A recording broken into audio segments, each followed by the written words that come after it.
Bonjour Catherine Demangeot.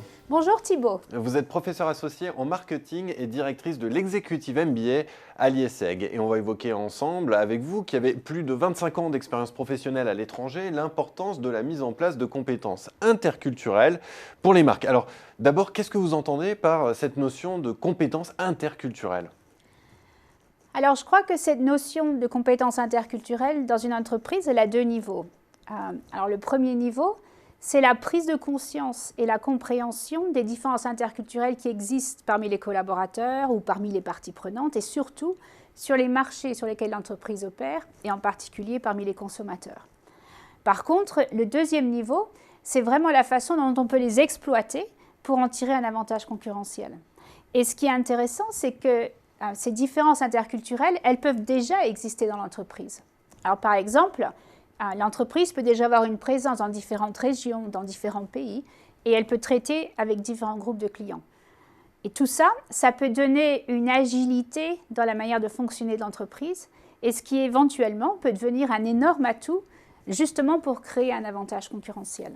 Alors je comprends bien, mais si on va plus loin, ces compétences interculturelles, est-ce qu'elles constituent des facteurs clés de succès ? Est-ce que c'est décisif ou alors est-ce, on va dire, un luxe pour une entreprise qui voudrait se développer hors des frontières de son marché naturel ? Un luxe, non. Non. C'est vraiment un facteur clé de succès pour toutes les entreprises, sauf bien sûr dans le cas de toutes petites sociétés qui ne s'adresseraient qu'à une clientèle très très ciblée et vraiment monoculturelle. Mais je voudrais prendre deux exemples opposés et qui sont très révélateurs. Alors d'abord, un exemple d'utilisation que j'appellerais offensive de ces compétences multiculturelles. Alors prenons par exemple une entreprise comme L'Oréal. L'entreprise, elle a fait le choix stratégique de placer des personnes avec un profil multiculturel au cœur même de leur processus de développement de nouveaux produits. Alors du fait de leur parcours personnel et professionnel, ces personnes-là, elles vont vraiment pouvoir orienter la création de produits en combinant par exemple des apports de différentes cultures. Et de ce fait, elles vont probablement pouvoir répondre aux attentes de différents marchés de façon beaucoup plus perceptive et plus innovante. Ou alors, à l'inverse, elles vont permettre d'éviter des choses qui ne marcheront pas. Alors ça, c'était un exemple offensif, je reprends votre expression. Ouais. L'autre exemple, il est défensif ? Alors exactement, oui. C'est un exemple de stratégie plus défensive. Et là, je pense à Airbnb.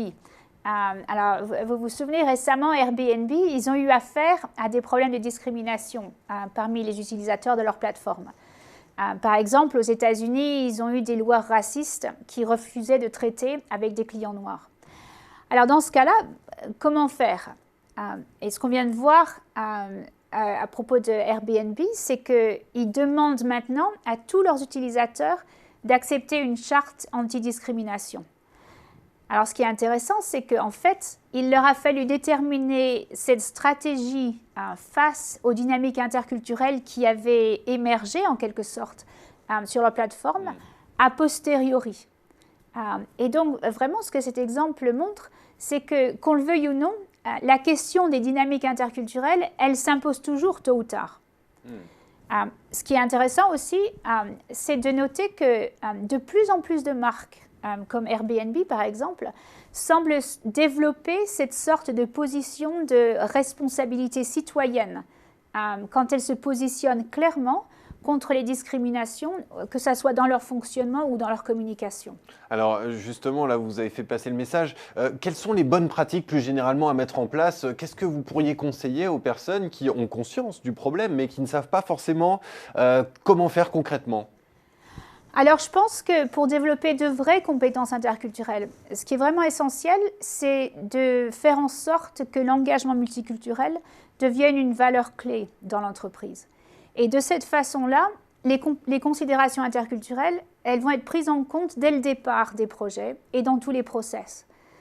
Et à partir de là, par exemple, le recrutement va valoriser la diversité.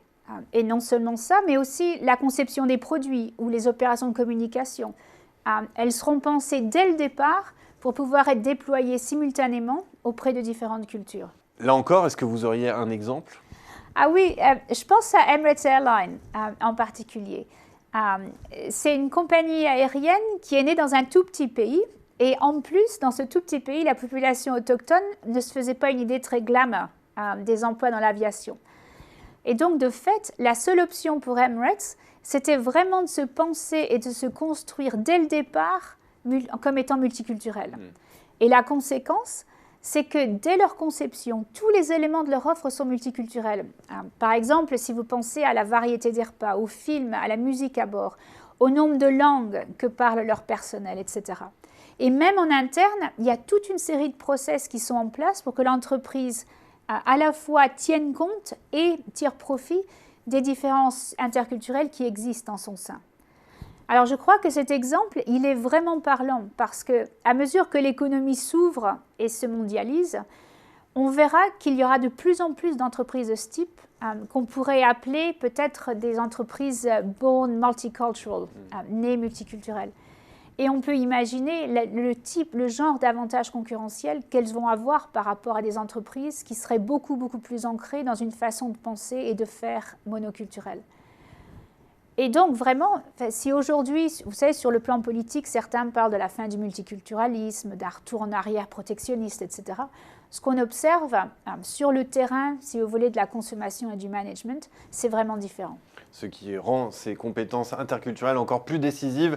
C'est ce que vous venez de dire. Merci Catherine Demangeot pour cette présentation et ces quelques bonnes pratiques. Merci. Absolument. Merci Thibault. Merci beaucoup.